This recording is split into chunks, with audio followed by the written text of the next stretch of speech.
Japan से लगभग 100 kilometre दूर पैसिफिक ओशन में 5 से 10 लाख स्क्वायर किलोमीटर का एक ऐसा एरिया है जहां से बहरी जहाज और इवन हवाई जहाज भी गुजरने से कतराते हैं। इस एरिया को the Devil Sea, Devil's Triangle या फिर ड्रैगन ट्रायंगल भी कहा जाता है। इस ट्रायंगल की एक खास बात ये भी है कि ये बरमूडा ट्रायंगल के बिल्कुल ऑपोजिट है और ये दोनों ट्रायंगल्स ऐसी पोजीशन पर हैं कि हमारी जमीन की 25th पैरेलल लाइन इन दोनों को एक ही जगह से कट करती है। इस एरिया के बारे में बहुत से वाकयात मशहूर हैं कि यहाँ पर बहुत सी शिप्स और हवाई जहाज हमेशा के लिए गुम हो गए और उनका कोई सुराग नहीं मिला। इसी वजह से 1950s में जापानीज गवर्नमेंट ने इस सारे एरिया को शिपिंग के लिए इंटेंस डेंजर जोन भी डिक्लेयर किया। वैसे तो जापानीज कल्चर में इस एरिया के बारे में हजारों साल पुरानी कहानियां भी हैं, जिनमें ये बताया गया है कि यहाँ समुद्र के नीचे कोई ड्रैगन जैसा जानवर रहता है और इसीलिए ये ड्रैगन्स ट्रायंगल के नाम से भी मशहूर हुआ। 20th सेंचुरी में ये एरिया तब लाइमलाइट में आया जब अगस्त 1945 में जापानीज एयरफोर्स का एक जहाज टोक्यो के साउथ में फिलीपीन सी से गुजर रहा था कि अचानक उसने कंट्रोल टावर को एक अजीब सा मैसेज भेजा कि आसमान अजीब सा हो रहा है, आसमान खुल रहा है, ये आसमान को क्या हो रहा है। और ये इस पायलट के आखिरी अल्फाज थे। इसके बाद कंट्रोल टावर का इस जहाज से राब्ता कट गया और ये जहाज दोबारा कभी नहीं मिला। इसके बाद भी इस एरिया में ऐसे बहुत से वाकयात होते रहे। 1952 में जापानीज गवर्नमेंट ने कायो मारू नंबर 5 नाम की एक मिलिट्री शिप को इस एरिया में इन्वेस्टिगेशन के लिए भेजा, लेकिन ये शिप भी यहाँ पर गायब हो गई और दोबारा कभी नहीं मिली। इस शिप पर 31 रिसर्चर्स थे जिनका कोई सुराग नहीं मिला। जापानीज गवर्नमेंट ने क्लेम किया कि ये शिप शायद अंडर सी वॉल्केनिक इरप्शन की वजह से तबाह हुई है, लेकिन इस शिप का कोई मलबा नहीं मिला। उस वक्त जापान के सबसे बड़े न्यूज़पेपर योमियोरी शिंबुन ने इस एरिया का मैप छापा और बताया कि 1945 से 1950 के बीच यहाँ पर 9 से ज्यादा शिप्स गायब हो चुकी हैं। 4 जनवरी 1955 को एक जापानीज शिप शिनियो मारू नंबर 10 इधर जापानीज आइलैंड मिकुराजिमा के पास से गुजर रही थी कि उसका भी कंट्रोल टावर से राब्ता कट गया। खैर 12 दिन बाद ये शिप मिल तो गई,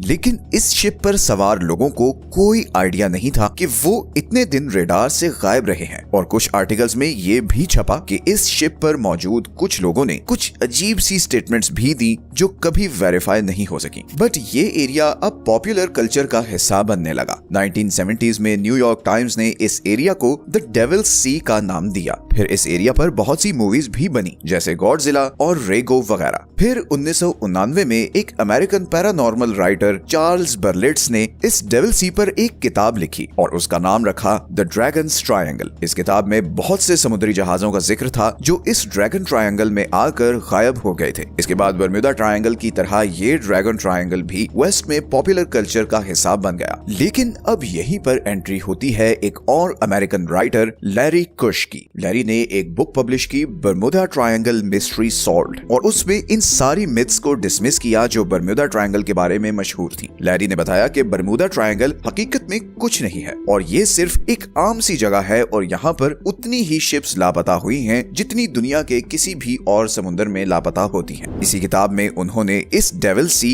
या ड्रैगन्स ट्रायंगल का भी जिक्र किया और चार्ल्स बर्लिट्स के बहुत से क्लेम्स को चैलेंज किया। लैरी ने जापानीज गवर्नमेंट ऑफिशियल्स को खत लिखे ये जानने के लिए कि क्या वाकई जापानीज गवर्नमेंट ने कोई ऐसा एरिया डेजिग्नेट किया हुआ है जहाँ से शिप्स को नहीं गुजरने दिया जाता। साथ ही में इन्होंने ये भी जानना चाहा कि जिन शिप्स का जिक्र चार्ल्स बर्लिट्स ने अपनी किताब में किया था उनकी हकीकत क्या है। जब जापानीज गवर्नमेंट का जवाब आया तो वो चार्ल्स बर्लिट्स की बातों के बिल्कुल ऑपोजिट था। जापानीज गवर्नमेंट ने साफ इनकार कर दिया कि ना तो कोई डेविल सी है, ना कोई ड्रैगन ट्रायंगल है और ना ही इसकी कोई लिमिटेशन है। लैरी ने पूछा कि फिर आपने इस एरिया को डेंजर जोन क्यों कहा हुआ है और जहाजों को इधर गुजरने से क्यों मना किया हुआ है। तो इसके जवाब में जापानीज गवर्नमेंट ने जो डेंजर जोन शेयर किया वो सिर्फ 10 मील का एक एरिया था जो इस जापानीज आइलैंड के पास था और इसकी भी डेंजर जोन की वजह ये थी कि यहाँ पर कुछ अंडर वाटर वॉल्केनोज थे और कुछ जगहों पर पानी के नीचे नुकीले पत्थर थे जिससे टकराने की वजह से शिप्स डूब जाती थी। इसी तरह वो जो 9 समुद्री जहाज यहाँ पर गुम हुए थे उस पर जापानीज गवर्नमेंट ने कहा कि वो सब कोई बड़े समुद्री जहाज नहीं बल्कि छोटी मोटी शिप्स थीं और जिन डेट्स पर ये शिप्स लापता हुई थीं तब यहाँ पर जबरदस्त तूफान आया हुआ था। जबकि चार्ल्स बर्लिट्ज ने अपनी किताब में लिखा था कि ये शिप्स जब लापता हुई तो समुद्र बिल्कुल पुरसुकून था और कोई तूफान नहीं था। तो चार्ल्स बर्लिट्ज के दावों और जापानीज गवर्नमेंट के जवाब में बहुत फर्क था और ऐसा महसूस होता था कि जैसे बर्म्यूदा ट्रायंगल की तरह ये ड्रैगन ट्रायंगल भी फैक्ट से ज्यादा फिक्शन है। लेकिन इसी ड्रैगन ट्रायंगल में एक ऐसा राज भी छुपा हुआ है जिसको साइंस भी नहीं झुठला सकती और ये राज है जापान से 550 किलोमीटर दूर योनागुनी आइलैंड के पास डूबा हुआ एक तारीखी शहर जिसे one of the greatest discoveries in the history of under water archaeology कहा जाता है। 1987 में कुछ डाइवर्स यहाँ पर स्विमिंग कर रहे थे कि उन्होंने 60 फीट नीचे समुद्र में एक अजीब सा स्ट्रक्चर देखा। ये स्ट्रक्चर बिल्कुल भी नेचुरल नहीं लग रहा था। जिस तरह इन पहाड़ों को तराश कर बहुत ही प्लानिंग से